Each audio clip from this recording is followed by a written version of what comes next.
अमृत है तेरे बोल तो पैगाम जिंदगी, अमृत है तेरे बोल तो पैगाम जिंदगी, तेरे सिवा नहीं कोई आवाज वक्त की, तेरे सिवा नहीं कोई आवाज वक्त की। Bismillahirrahmanirrahim. Dear viewers, Assalamu-alaikum wa rahmatullahi wa barakatuhu. We are presenting this program from Al-Hisaar platform, and we continue with the yesterday's program where we ended. But before we start analyzing the statement made by Mr. Adnan Rasheed regarding Hazrat Masih Maud Islam, that he was mad, not in his right head, and was mentally unstable. Before we start analyzing it, I want to say one more thing, and that is, he has invited through social media and through his Twitter account and through others that MDs should come. If they are men, they should come to Speaker's Corner in Hyde Park, and they should come and sit with me and have debate with me. I am a very great debater. So I just want to tell him that he is not a great debater. He can be a great abuser. He can use swearing words. He can insult others. He can blaspheme, but he's not a debater. Debate ends there when you become uncivilized. When your civility ends, where your civility ends, debate ends there. Because you abused Masih Maud Islam in front of Ahmadis on record in these videos. Therefore, I don't think any Ahmadi would come and would sit with you. As far as myself I'm concerned, I would never sit with you unless you repent and you withdraw from these things, whatever you have said about the promised Messiah Islam. This is not the tactic of running away from those objections which you have raised and entering into a knowledgeable discussion. Rather, it is just to follow the advice given by the promised Messiah Islam, because in his own time, the scholars of that time, the Muslim scholars especially, and the Hindu scholars at that time, they were also using filthy words. They were abusing Masih Maud Islam. In the very beginning, he was entering into debates with non-Ahmadi scholars, especially with Al-Hadith scholars. But when they started abusing and wasting time, he said, no, from now on, I'm not going to enter into any debate with you people. Rather, I would present my point of view and would be rejecting your allegations as well, would be answering your questions. And he admonished in that way by his own conduct to all Ahmadis that you have to follow me. He said regarding those ulama at that time, he said, "Bahs karna tumse kya hasil? Agar tum mein nahi रूहे इंसाफ व खुदा तरसी के है दीन का मदार." What would be achieved if it's non-existent in you the spirit of justice and fear of God, which is the linchpin of the religion, of the faith? That is the central point.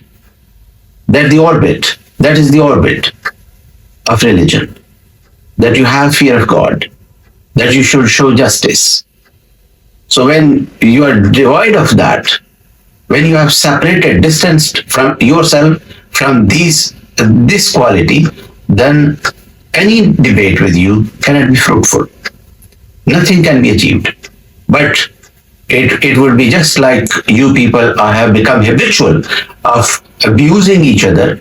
Any debate of Ahmadis and Brelvis and Deobandis and all this, wherever they are, go on YouTube, check. And you are not different from them. This is what I'm telling you. You have been very clever. At one time, you were using the word Mirza Sahib, and you were advising others not to use harsh language, not to use harsh words against Ahmadis. We have very great sympathy for Ahmadis. But at the same time, you have been abusing the Promised Messiah. You have been using filthy words against him. We can't tolerate that. But I would tell you what is our attitude. We start now with this introduction that I don't believe that you are a historian. I don't believe that you are a researcher. I don't believe that you are a theologian. And to prove this, the allegation which you have raised against the Promised Messiah, I start answering it, analyzing it from the beginning of mankind. If we start from that point where Adam was appointed the representative of God, the Iblis at that time, I have tried to search and find out that whether he alleged that Adam is Majnoon, Adam is mad, that's why I'm not going to submit to him. I've not found it. He showed pride, but I have not found it. You are a researcher, great researcher. If you feel that you can find a reference for me, I would be grateful. But I have not found that Iblis said it, that Adam is mad, that's why I'm not going to surrender to his obedience. He is not in his right head. He is not mentally stable. That's why I'm not going to surrender to him. Iblis didn't say that, but the history that starts from Hazrat Nuh Islam. From there we find this reference. So those who made this allegation against Nuh Islam, to my understanding, they were worse than Iblis. And anyone who has made this allegation against any prophet of God, who is worse than Iblis then? You might agree or not agree. So we start with Hazrat Nuh Islam. So in the time of Hazrat Nuh, the Holy Quran, and when I am starting with the Holy Quran, you admitted that it is the most authentic history of mankind. It is the most authentic history of prophethood. So we start from there. Regarding Hazrat Nuh, the Holy Quran records, and you should have researched it as a theologian, as a researcher, as a historian. The Holy Quran says, "Kazzabat qablahum qawma Nuhin, wa kazzabu abdana wa qalu majnunun wasdujir." The people of Noah rejected the truth before them. They rejected our servant and said, "A madman and one who is spurned." A madman and one who is discarded, thrown away from mercy of God. Then Hazrat Nuh did not reply them with the same, words. And we would also not reply you in the same language which you have used against the Promised Messiah. I would not be using any harsh words against you. But the same attitude which Hazrat Nuh Islam adopted, we would adopt that. Hazrat Nuh alayhi salam said, فَدَارَبَهُ أَنِّي مَغْلُوبٌ فَانْتَصِرْ. He therefore prayed to his Lord, saying, I am overcome, so come thou to my help. So God is at Ahmadi's help, at our side. And this is what we have witnessed 130 years. Every time people like you came and went, they are gone. They have, you see, been buried under the dust of the history. Nobody knows them. Go to Batala. Find out anyone from there who knows Maulvi Muhammad Hussain Batalvi. Where he is buried, where he lived. Go and roam about in the streets of Batala, and you would not find people there who know Muhammad Hussain Batalvi. But go to Qadian. Ask anyone. Muslim, non-Muslim, Ahmadi, non-Ahmadi. Who was Mirza Ghulam Ahmad of Qadian? And we can show you in 212 countries of the world, Ahmadis, thousands and thousands, millions and millions. Those who love Hazrat Mirza Ghulam Ahmad of Qadian and know everything about him. So this is the revenge of God. Then the Holy Quran, after verse, mentions prophets in a lineage and says, كَذَلِكَ مَا أَتَى الَّذِينَ مِنْ قَبْلِهِمْ مِنْ رَسُولٍ إِلَّا قَالُوا سَاحِرٌ أَوْ مَجْنُونٌ. Even so, there came no messenger to those before them, but they said, a sorcerer or a madman. So, where is your similarity? And where is Hazrat Mirza Ghulam Ahmad alayhi salam's similarity? He made a claim of prophethood, same as Hazrat Nuh alayhi salam made a claim to be a prophet of God. And people who rejected him, they said a madman. And you rejected Hazrat Mirza Ghulam Ahmad Qadiani alayhi salam, and you said a madman. So what a great similarity you have achieved.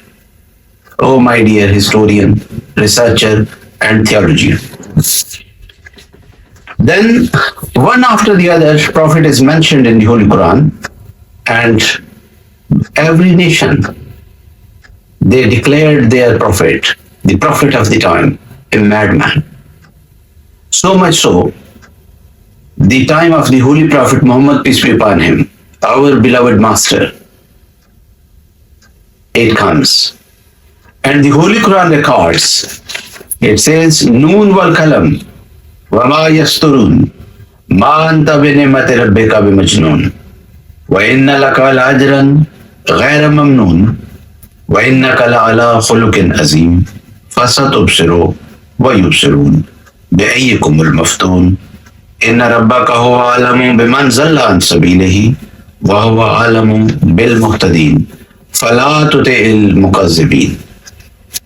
The translation is, by the inkstand and by the pen and by that which they write, thou art not by the grace of thy Lord a madman, and for thee most surely there is an unending reward, and thou dost surely possesses high moral excellences, and thou wilt soon see, and they too will see, which of you is afflicted with madness. Surely thy Lord knows best those who go astray from his way, and he knows best those who follow guidance. So comply not with the wishes of those who reject the truth. I want to highlight 3 points in these verses which have been mentioned here for this good historian, for this good theologian, and for this good researcher. Read theology like this.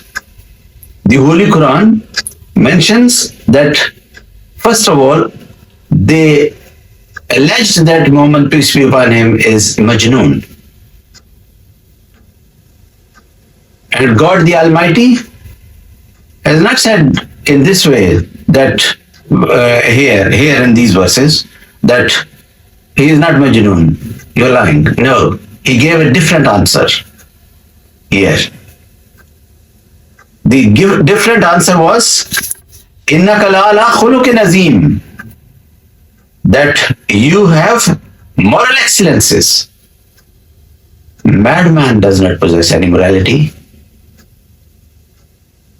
And if you understand a little bit Arabic and you understand the word azim, that means a person who exhibits his morality, he exhibits according to the circumstances and according to the need of the time.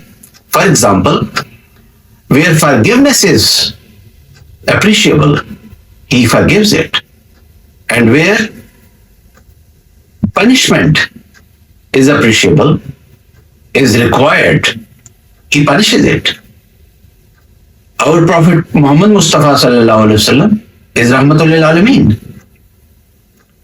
And we know that at the time of the victory of Mecca, he said, go and I forgive you all.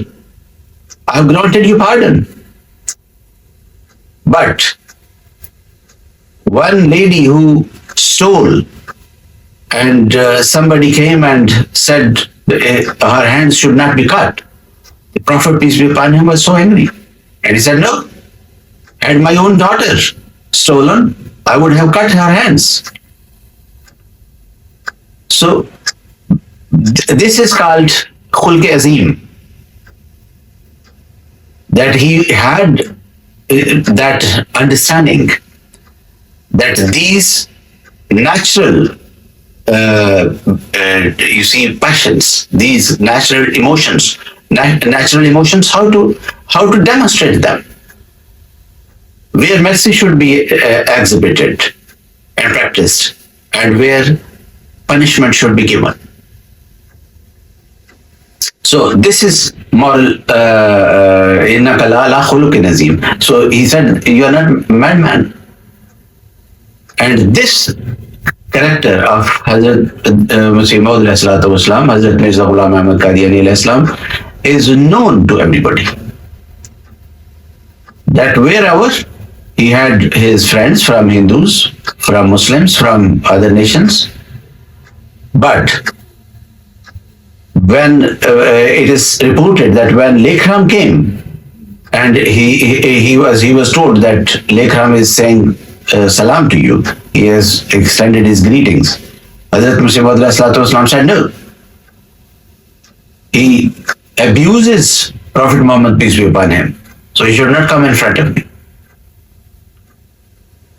The second thing which has been told here in these verses is فَسَتُبْصِرُ وَيُبْصِرُونَ بَأَيُّكُمُ الْمَفْتُونَ. Time would decide. Has time not decided yet? Look back to your elders. Muhammad Hussain Batalvi, Nazir Hussain Delvi, others, Sanaullah Amritsari. What happened to them? Were they truthful? Or Hazrat Mirza Ghulam Ahmad al-Islam was truthful?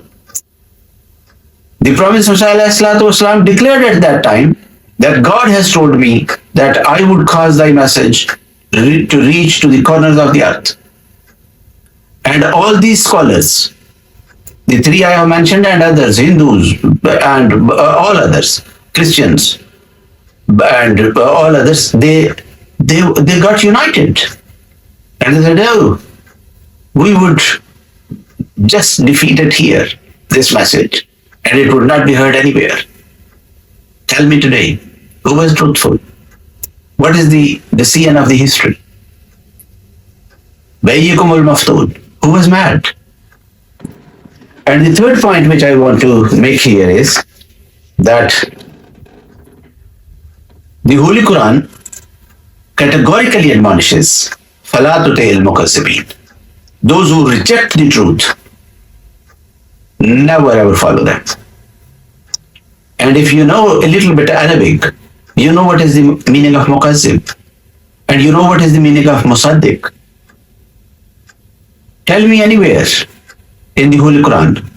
You are a researcher, so-called researcher. Tell me, where the Holy Quran says that never ever follow the Musaddiqeen.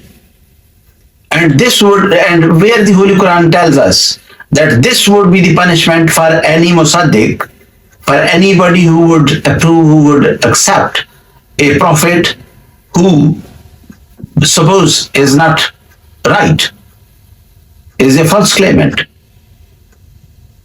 But the Holy Quran is repeatedly telling us that the human history is filled with these examples. That people like you who became very wise, like Abu Jahl, he was called Al-Hikam. These people always rejected the truth. They always rejected those claimants who said that we have been commissioned by God, we have come from God. But these Al-Hikam of their times, they always rejected them. So that is why the Holy Quran says that فَلَا تُطِعِ الْمُكَذِّبِينَ. So we can't follow you. And nobody would follow you. Then we come, dear historian and researcher, we come to the time of the promised Messiah, ﷺ. This very allegation, you have not brought it for the first time. This very allegation was, alleged against him when he initiated this Jamaat. And he mentions it. He rejected it. And how he mentions it, I read from his own writings that what the promised Messiah ﷺ said about this, that what is this allegation and what is the answer to this allegation. And although this is in Urdu, but I have got its translation, an informal translation. The promised Messiah ﷺ said, in the same way, God Almighty also knew that if any evil disease were to occur, like leprosy and madness and blindness and epilepsy, so from this, these people will conclude that God's wrath has fallen on him. So that is why he gave me good news, that God gave me good news in Brahine Ahmadiyya. The same Brahine Ahmadiyya which you are praising, but you have not read it. I will keep you safe from every evil disease and I will complete my blessings on you. When I say you have not read it, it doesn't mean that necessarily that you have not read the words. You have not read with the IF and Arif, a God-fearing person. Otherwise you would have known this prophecy, that God promised to him in that same Brahine Ahmadiyya that never ever such like evil, such like disease would strike you, that you would become mad in your life. And you are telling people today that he was mad. Then specifically rejecting this allegation, the promised Messiah ﷺ says in Islam, that was written in about the same time, in 91, 92, same time, in the very beginning of the Jamaat Ahmadiyya. He says the second point of criticism is that the claim to be the promised Messiah is made due to insanity, madness. The answer to this is that I cannot be angry when someone calls me a madman or not right in the head. Rather, I'm happy because people who do not understand have always given the same name to each prophet and messenger in their name. So when you say he was a madman, where you create your similarity, and what similarity you create for him with your own hand. With your own hand you are giving evidence, a proof of his truthfulness. So he says, and since ancient times the divine reformers have been receiving this title from their people, and also for this reason, I'm happy that today that prophecy has been fulfilled, which has been written in the Brahine, same Brahine Ahmadiyya.